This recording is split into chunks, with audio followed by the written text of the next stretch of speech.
there are nefarious reasons that they use it for, but it has impacted. And I think today's weather, for example, and the past week, really, it's not normal. It's not what we've been used to, but it's crazy. And our infrastructure and our climates, our normal climates, are not used to this type of barrage.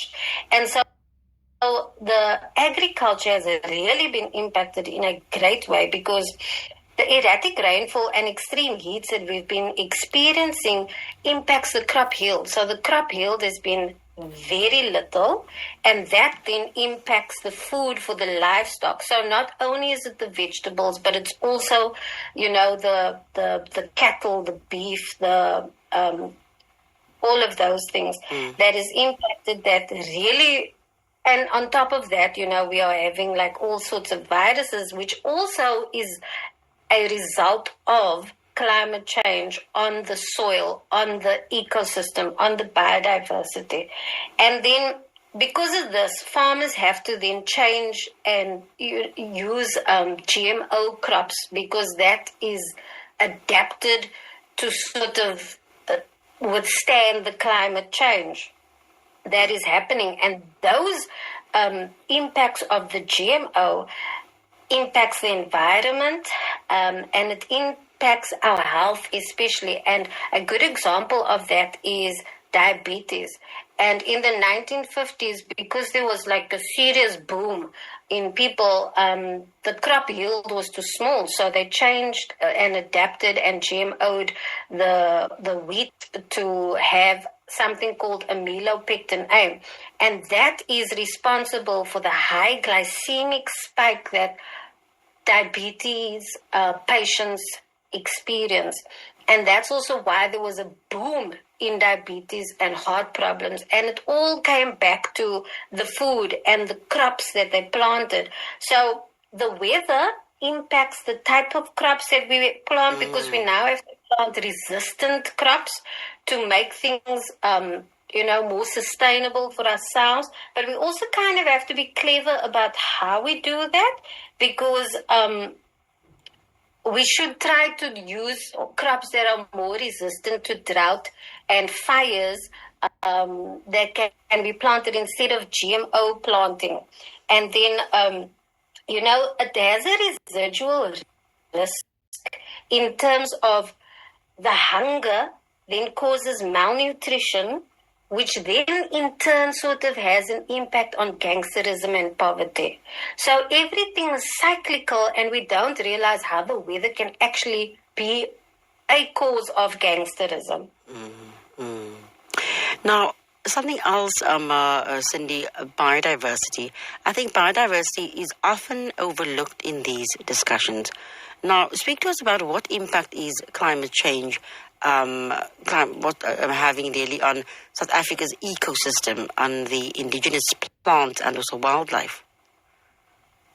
As we know, it's having a huge impact, because now, so our biodiversity basically is groups of ecosystems clumped together. So it's not only the animal, but it's the plant, it's the soil, it's the climate, the everything that little ecosystem creates, and then that ecosystem impacts surrounding ecosystems, and they all then have this knock-off effect on each other. If we look at Cape Town, for example, we have a lot of fynbos. We have of the biggest, we are the third largest biodiverse groups in the world, basically. And when we have weather changes, such extreme weather changes due to climate change, this directly impacts biodiversity. So the crops, or at least the plants that are growing, can no longer function with that type of rainfall, for example, or that type of drought. And then that causes the animals to go and seek different areas with different climates where they can survive. So now you're having mass migration, which then causes soil impacts. It then causes impacts on the environment, So the water resources will become less because now they're looking for more water. So there's less water for us as humans. There's less water for the plants. And it's just a very big knock-off effect that it has, with the result that it could become dangerous. And I think we've seen this in the past few weeks with crocodiles that are eating people. Summer we saw baboons and snakes that came into people's homes, and you don't normally get these types of animals in residential settings, but climate change actually impacts in that way. And so because the crops are not, or at least the fynbos, for example, is not growing in its natural state, you're having all types of pest issues.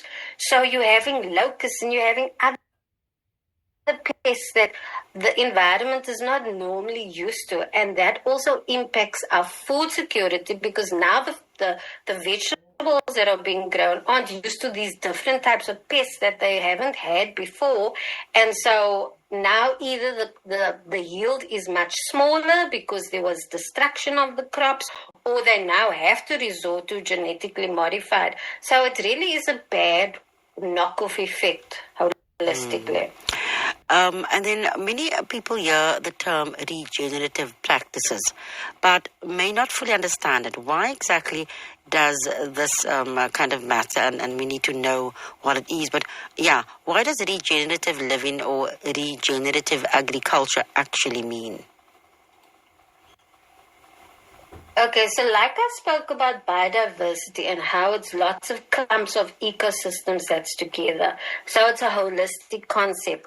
Regenerative practices is also a holistic concept. So after the Industrial Revolution, the way to farm was inculcated in everybody that this is the way you do it. You strip out everything and you only plant maybe one type of vegetable, and you use the ground for 20 years, crop after crop after crop. But that's the opposite of how regenerative agriculture actually works.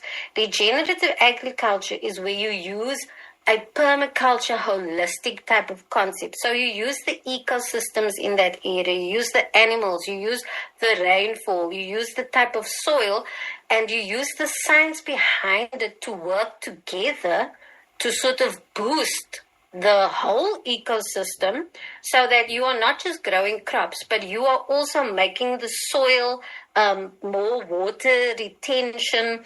You are also creating more ground coverage, so there's less soil erosion. You are boosting the animals, that are part of the ecosystem. So there's more ladybugs and bees and those things that are helpful for the plants to grow. You are creating swales, for example, which is just natural dips in your landscape that can trap water. So you basically use what you have around you, repurpose it to make favorable conditions for your plants and your vegetables to grow. And that it's not only your plants and vegetables, but that it's everything works together in the beautiful ecosystem and biosystem way synergistically, so that everything can be boosted. And now finally... And then that in turn creates community resilience, because you are now rebuilding the community as well. Yeah, absolutely. Now, of course, because of time constraints, we are almost out of time. But just on a final note, for ordinary South Africans listening today, what are some simple but meaningful steps that family and communities can start taking to live more sustainably and to prepare for environmental challenges ahead? There's a lot that can be said about this, but basically try to use water irrigation, grey water irrigation. Check your taps for leaks. Try to incorporate gravity pumps, which will be cost effective. And then repurpose, like I said before, what you have around you. Maybe try to make your own gas, your biogas from your wet waste, from your vegetable scraps. Make your own compost from your wet waste as well. But most importantly, I want to emphasize community action is so important. We need to come together as a community. We need to start growing indigenous plants like speckworm that won't only help the environment because it is a big carbon sequestration, but it's also a healing herb, and you can eat it. It helps with hydration. It helps with soil erosion, but also for the community, try to have seed swapping sessions. Try to encourage home growers gardening. Try to encourage sort of where you have a bartering system where and a skills development where I teach you this, you teach me that.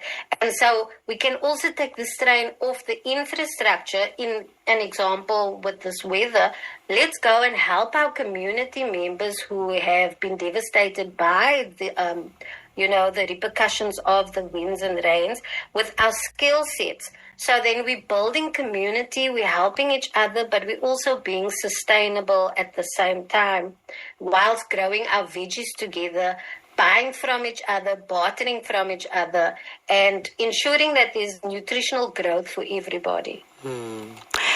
Really, thanks so much for being part of the conversation this afternoon, Cindy. Now, climate change affects all of us, but resilience begins with awareness, education and action. And so whether through conserving water, supporting sustainable farming or reducing waste or reconnecting with nature, small community-driven efforts can make a meaningful difference, and building regenerative systems today can help protect future generations and create healthier, more sustainable communities for tomorrow. So thank you very much to Cindy for joining us and sharing these valuable insights. Cindy, until we are in each other's company again, bye-bye.